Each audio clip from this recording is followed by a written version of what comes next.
Welcome back everybody, I'm Jaran Khabi, your host, and today I'm going to react to a video called Mortal Kombat 1 Rise and Fall of Sub-Zero Noob Saibot, New Era Analysis and Breakdown.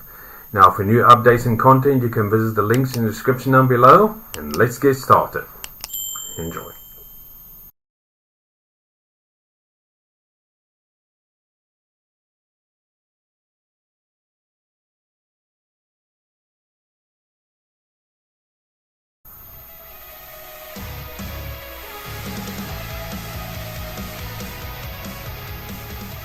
Hello everyone, it's History Behind the Warrior, and as always, welcome back to yet another Mortal Kombat 1 video. Today, with us all in the post-age of the new era, I wanted to hone in and focus on one particular character who has caused quite a stir amongst the community with his new incarnation in Mortal Kombat 1. And that is of course, the blue ninja poster boy of the series, Sub-Zero. But this isn't a version of the character donned by the very familiar Kuai Liang, but instead his older brother and the first Sub-Zero of the franchise, Bi-Han. Now, despite being a relatively fresh face to the mantle, Bi-Han is no stranger to it, having only relinquished it in death to later resurface as the Wraith Noob Saibot. But since then, the timeline has been reset, twice actually, which now takes us to this very new present. But in the new era, Bi-Han has in fact been restored to that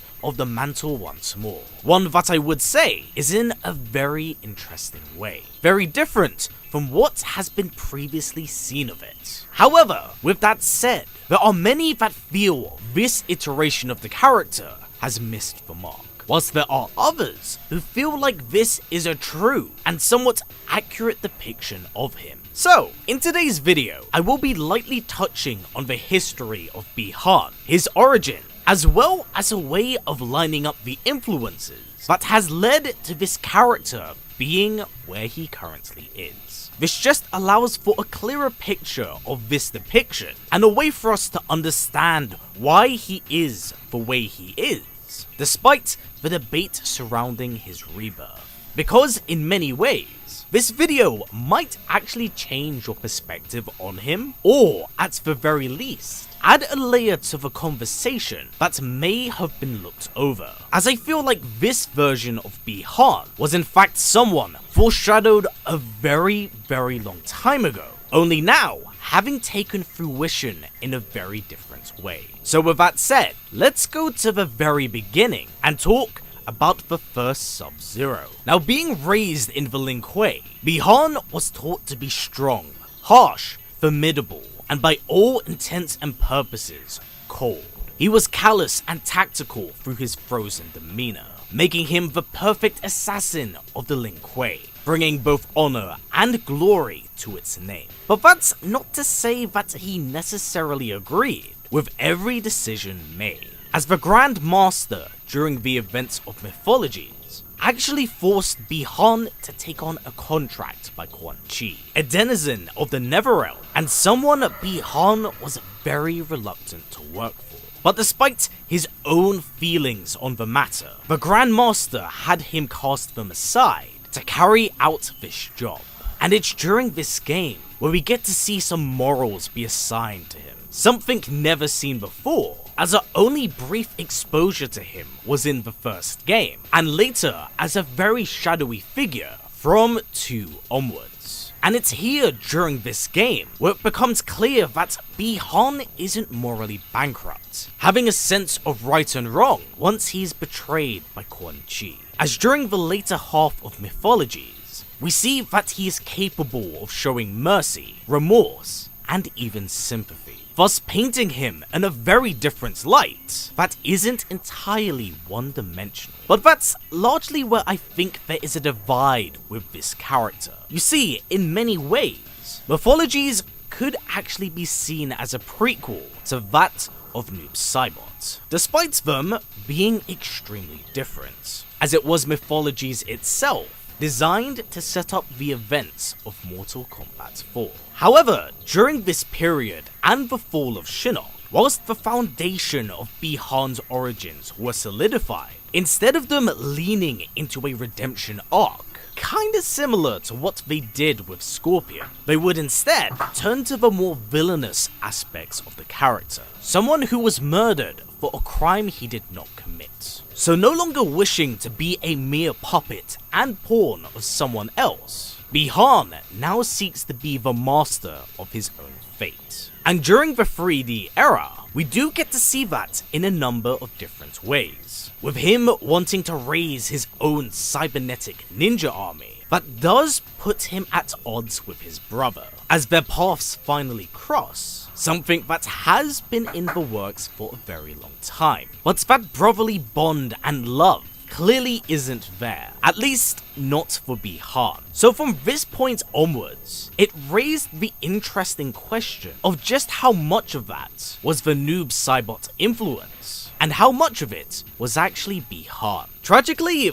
this is actually a mystery that's never resolved. Not even in the reboot trilogy, as we don't see the two brothers interact until much later on, where Bi-Han is already under the Noob Saibot mantle. And even so, those interactions are extremely brief. So we never actually know how much of Bi-Han is actually in there. But I do want to point out that seeing as how Mortal Kombat now runs on multiverse theory, if all the arcade ladder endings are believed to be somewhat canon at the end of MK11, then the purification of Bi-Han does restore him to a much kinder form. So this now brings us up to Mortal Kombat 1, where the status quo has been restored and Bi-Han retains the Sub-Zero mantle. But unlike that of the original canon, we do get some pretty big narrative changes in the established lore. For one, the events of mythologies did not happen, something which did occur in both prior timelines.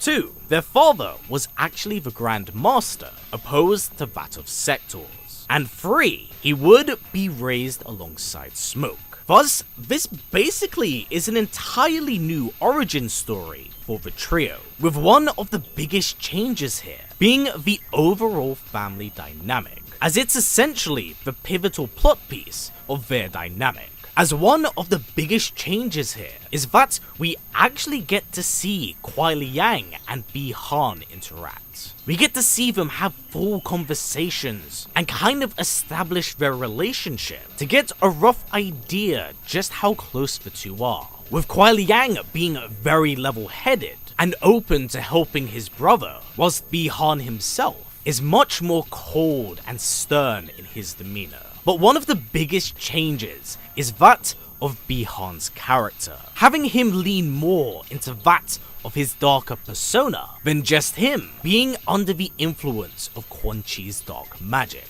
In fact, Bi-Han's character as a whole actually looks to line up more with that of Noob Saibot than what we've seen of Kuai Liang's Sub-Zero, as Bi-Han's and Noob Saibot's goals actually do line up with one another, seeking power and control instead of working under another, as the death of their father is the catalyst to cement his new order as Grand Master. And this is also where I believe the issue with Bi-Han's character has surfaced, as many see Bi-Han as this anti-hero-like figure, and that his fall from grace here makes him one-dimensional now. But I actually don't think that is the case at all, as there's a lot that happens prior to this that I feel both foreshadow and influence what we do have here. And one game I want to go back to in particular is Mythologies, as it all ties back in to that moral compass I've been talking about. I definitely feel like there's a difference of character from his Mythologies counterpart to what we see in his main installment version. As like I've said, some see Bi-Han as this anti-hero, but I think it's a lot more cut and dry than that. He's an assassin. He was always an assassin prior to the events of Mythologies. And I believe that it is the narrative significance of this story that allows him to change and evolve as a character. Because think about it, prior to Quan Chi stealing the amulet, he kills Hanzo with no remorse, and then goes on to slay 4 Earthrealm elemental gods with little to no hesitation. It's only up until he has been played with the amulets being taken where he has a change of heart. And even then, it only happens once he is confronted by Raiden, scolding him for his poor decisions and giving him a chance at redemption. Had it not been for the Thunder God and his journey through hell, he may have stayed a cold-hearted assassin. But I think this highlights the importance of mythologies to his character. Because if these events did not happen,